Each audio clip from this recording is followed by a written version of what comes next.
Mirë se erdhët në Reze Dielli. Sot kam kënaqësinë të kem në studio një të ftuar që ju që na ndiqni vazhdimisht në programin tonë e njihni mjaft mirë atë.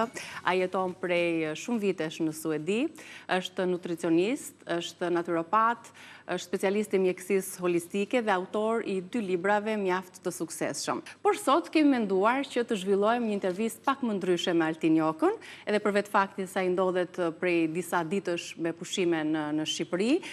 Nuk doja që këtë bisedë ta përqendronim tek temat shëndetësore, ato do t'i lëm për një javë në vazhdim, por të njohim pak më tepër njeriun përtej profesionit, sepse padyshim që një individ nuk përfaqësohet vetëm nga profesioni, nga puna që ai bën, por edhe nga idetë, nga mendimet, nga perceptimet që ai ka për shoqërinë, për jetën, për çështje të ndryshme. Kështu që le ta mirpresim Altin Jokën tashmë fizikisht në studion ton, t'ju uroj mirëseardhjen e të zhvillojmë një bisedë ndryshe me të. Mirë se erdhe Altin. Faleminderit juve. Ju përshëndes edhe gjithë teleshikuesit dhe ju për gjithë ekspozet parën që keni bërë. Ndoshta më ngritet më tepër se ç'duhet. Unë jam thjesht një udhëtar në këtë jetë si gjithë tjerët. Megjithatë ju falenderoj. Faleminderit ty, ndërkohë do të zbulojmë diçka që publiku ndoshta e ka ndjekur përmes rrjeteve të tua sociale kur ti ke ndërtuar një profil mjaft të ngritur dhe të suksesshëm, por edhe përmes tematikave që trajton aty. Ti je tashmë autor i 2 librave të suksesshëm, Burgu i Shëndetit dhe Pse nuk po shërohemi, ndërkohë së fundmi vetëm pak kohë më parë ti ke nxjerrë dhe linjën tënde që duhet të jesh, besoj, me sa kam kërkuar, i pari nutricionist në vendin ton por edhe në rajon që ke nxjerrë suplementet e tua me emrin tënd. Suplementet të cilat ti i ke prodhuar vetë dhe është një punë jo pak e gjatë prej shumë vitesh kërkimore për të sjellë pikërisht këto suplemente, për të cilat do të flasim më pak më vonë. Si ke kaluar këto ditë në Shqipëri një herë? Patjetër që Shqipëria është vendi im dhe patjetër që është nga gjërat më emocionuese kur vjen. Ndërsa Suedia pastaj më ka dhënë eksperiencën, më ka dhënë një lloj kulture tjetër, më ka mësuar se si duhet të ndryshojnë gjërat ndoshta edhe në vendin tonë, të bëj krahasimet e elementeve të tjerë, më ka dhënë më tepër mundësinë në disa drejtime. Pra më ka formuar në një formë tjetër, por Shqipëria pastaj është rënja jonë, ose të paktën për mua është rënja ime. Nuk është thjesht demagogji, është e vërteta kjo se unë kam kaluar jetën kryesore dhe më të madhe këtu, edhe fëmijët këtu kanë lindur. Të kam parë që ke qenë pjesë edhe e protestës, sepse në ato ditët e para të çeljes së protestës ti ke ardhur në Shqipëri apo jo? Jo. Kjo protestë e cila është shumë masive edhe ka sjellë edhe diasporën. Jo, unë kam marrë më parë se kam dalë, ose kam marrë më pas se ka filluar protesta, por unë e kam përkrahur protestën që në momentin e parë. Dhe madje kur është bërë protesta, një nga protestat për të përkrahur protestën e Tiranës në diasporë që ka qenë në Kopenhagen, Danimarkës, unë kam udhëtuar nga Suedia për të qenë në Kopenhagen, Danimarkës, për të marrë pjesë në protestë. Se më është dukur një protestë e drejtë dhe e kam përkrahur. Dhe kam marrë një përjetim goxha të mirë atje. Plus atje kishte edhe veprimtar dhe aktivist të huaj. Edhe kosovar, po edhe të huaj danez. Njerëz autor të mbi 670 librave, autor të mbrojtjes drejtave të qytetarëve apo të mbrojtjes natyrës, që e përkranin dhe madje dhe qytetarët danez në atë protestë vura re që fotografonin, përshëndesnin, duatrokisnin, një protestë ku shikonin ato tabelat shkruara në anglisht, parollat. Me ardhjen time në Shqipëri para rreth 20 ditëve, kam marrë në drek dhe në bazditë dhe në darkë kam marrë pjesë që ditën e parë kam marrë në protestë. Ndonse kam qenë pak i smur nga këma, kam qaluar drejt bulevardit, kam qenë 3 ditë në atë protestë, pastaj kam dalë me familjen për bërë disa pushime që kam marrë. Kështu që kam marrë pjesë. Në qoftë se do më lejoni, protesta ka sjellë disa risi. E para njerë ka thyer perceptimin që shqiptarët nuk dalin për të drejtat e tyre, apo për të revoltuar ndaj asaj që mund të kenë kaluar. Pra për të protestuar. Kaq shumë sa është folur se ne kemi akuzuar, ose të gjithë bashkë jemi vetë akuzuar dhe akuzuar që pse nuk dalin shqiptarët për drejtat e tyre. Po kaq shumë është folur dhe tema në këtë protestë sa zëre të jenë të gjitha protestat bashkë.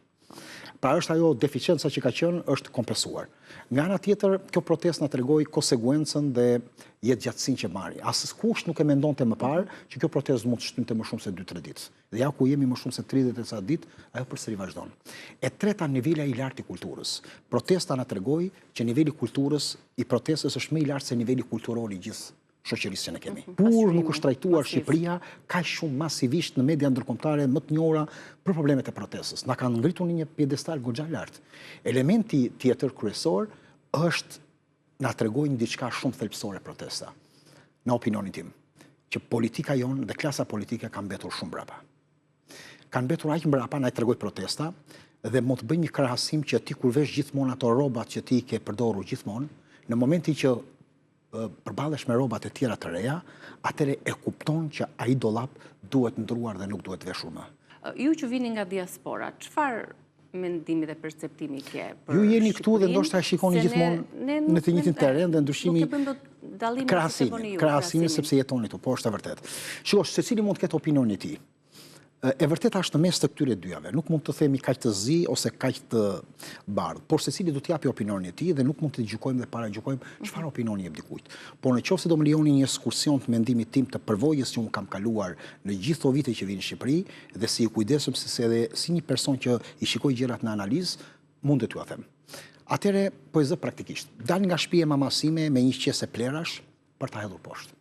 Heci disa hapa apo pak më shumë dhe nuk afrohem dot të kazaneve plerave më afër se 10 metra, sepse ku dërbojnë. E dyta, kazanet e plerave janë përsëri në çdo vit që i lë të njëjtat kazan plerash. Bota sot nga ata kazan ka kaluar në kalimin kazan të tjerë që po prodhojnë energji. Pastaj kalojmë rrugën për të kaluar vizat e bardha. Vizat e bardha. Vizat e bardha i thonë sepse Tirana nuk ka më vizat bardha. Kam mbredhur në gjithë Tiranën pothuajse dhe vetëm në ndonjë vend tek tuk sporadik kam parë vizat bardha dhe ndarit karrenzës së rrugës me vizat e bardha. Kaloj, ky është opinioni im, kaloj pastaj për ty për të autobusi porcelanit. Shikoj njerëzit që gjithë kam hyrë për një 6 herë këto kohë në shërbimin urban, edhe për ta testuar, për ta shikuar, por edhe për arsye kostosh, se unë nuk jam njeri i pasur. Të gjithë njerëzit kthejnë kokën majtas për të shikuar ku do vi autobusi porcelanit.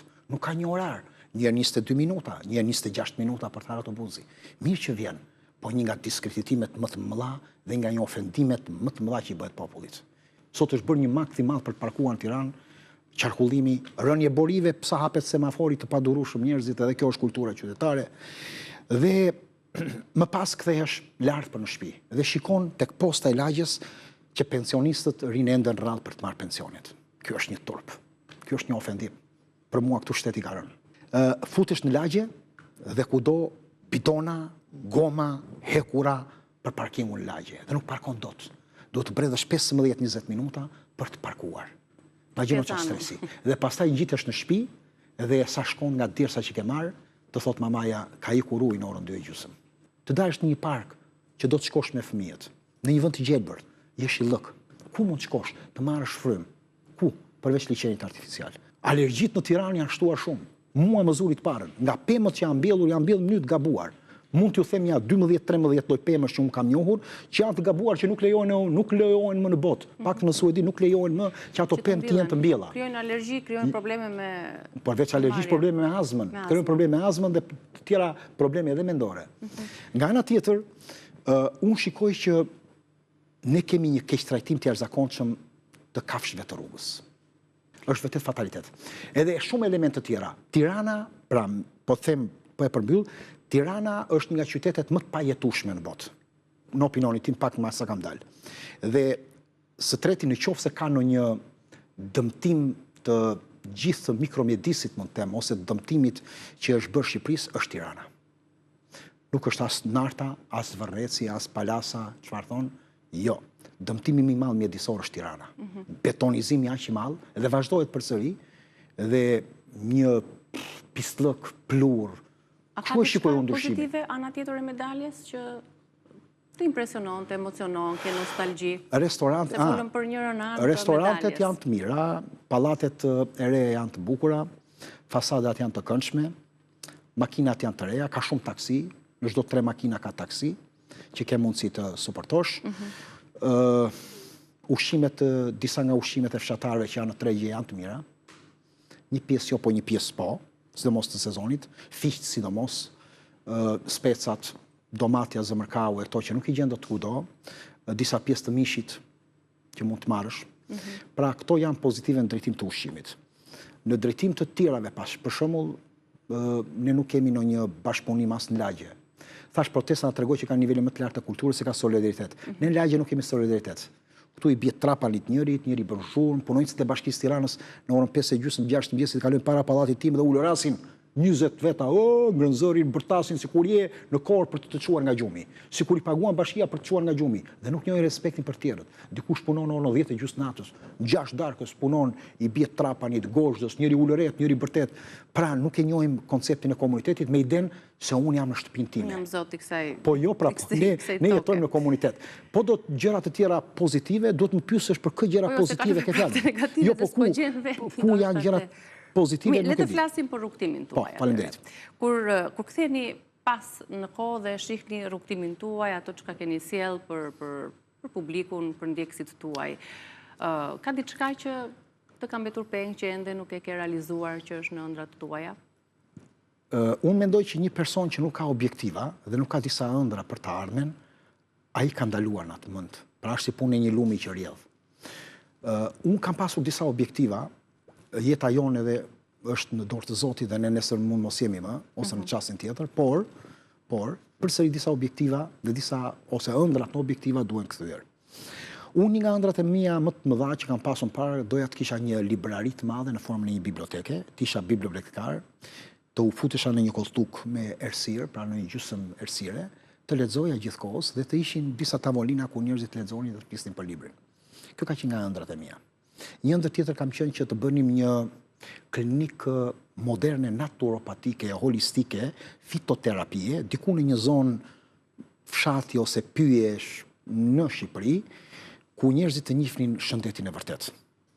Jo të njihnin shëndetin e vërtet dhe jo të vinin thjesht për të kuruar sëmundjen, po për të kuptuar pse është çekulibruar sistemi i tyre i brendshëm në trupin e tyre.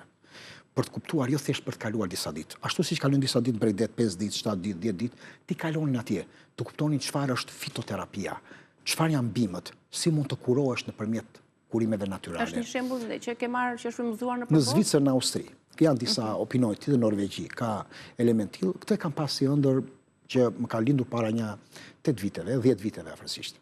Një tjetër ka qenë të kemi një komunitet të madh të nutricionit, të herbalizmit, të naturopatisë, të bëjmë një konfederat ose një shoqat të madhe, ku të mbrojmë të drejtat, jo vetëm të konsumatorit, por të krijojmë guidën ushqimore në Shqipëri. Sipas moshës. Jemi vetëm një vend në i cili nuk kemi një guid të përcaktuar, të tërë flasin sipas interesave tyre në televizore. Po ne nuk kemi një guid. Çdo gjë vepron baza një guide. Pra ku mblidhen shumë ekspertë brenda një shoqate dhe përcaktojnë një guide se si duhet ushqet një fëmijë, një i rritur në kopshe, në çerdhe, në shkolla, sa kalori duhet ushqen, sa minerale, si duhen marrë dhe bëhet një manual i tillë që t'i jepet popullatës. Në bazë të këtij manuali, çdo nutricionist do dalit nesër, çdo naturopat, çdo mjek do bazohet në këtë manual dhe do flasi. Por shoqata do të kishte dhe funksione tjera, për dhënë informacione më të detajuar, për të ulur disinformacionin që kemi ne sot, më shumë se sa informacioni.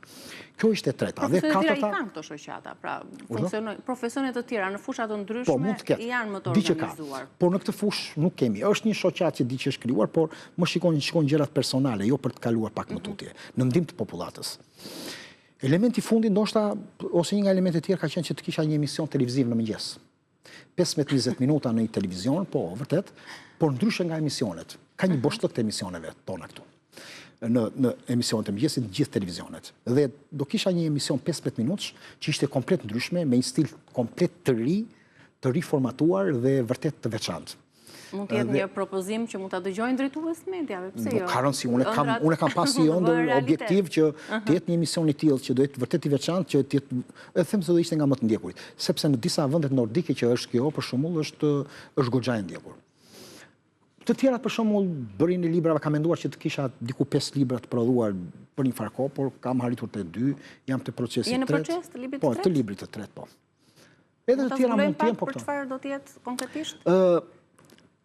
Kam kaq kohë, kam rreth 2 vite të saj që po lexoj, kam marrë diku 12 libra nga disa autorë shumë të njohur, të vjetër dhe të rinj, për problemet e tumoreve dhe të kancerit.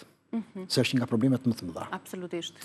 Dhe duke lexuar ata, për të kuptuar pak më shumë nga konsultat që bëj me njerëzit, më doli ideja për të bërë një libër. Dhe duke lexuar dhe 2-3 naturopat të tjerë në botë, atëre pash që kishim një disbalancim ose kishim një hendek midis mjekësisë holistike dhe mjekësisë alopatike, pra mjekësisë moderne që kemi ne sot, apo po themi shtetërore.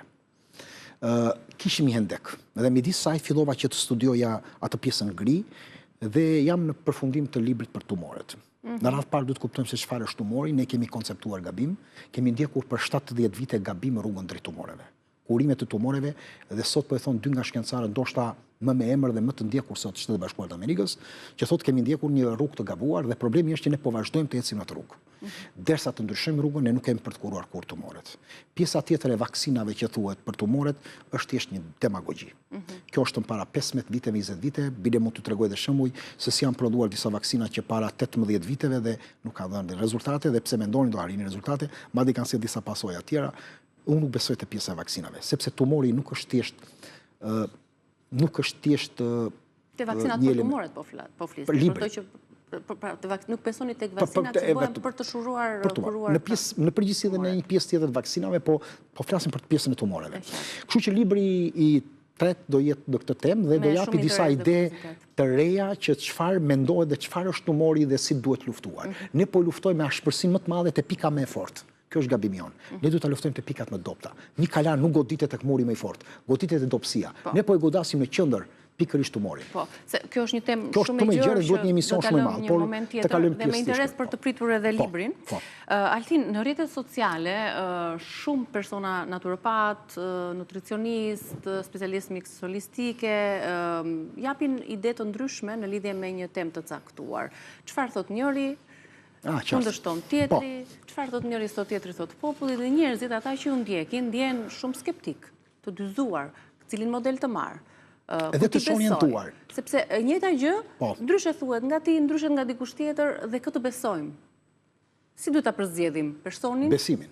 Besimin, si duhet ta përzgjedhim informacionin që ta adaptojmë? Së pari nuk duhet të ndjekim verbërisht një person. Kjo është gabimi i parë që bëjnë njerëzit. Dhe pastaj zgënjehen. Së dyti, unë mendoj që ne sot kemi më shumë disinformacion në formën e informacionit për interes të lajkeve, të përfitimeve, për të dukur në mes të mediave, të duken në mes të tjerëve, të bëjnë përshtypje. Kemi më shumë disinformacion se informacion. Kultura në përgjithësi e njohjes të disa fushave të këtyre që po ne flasim është jashtëzakonisht e ulët.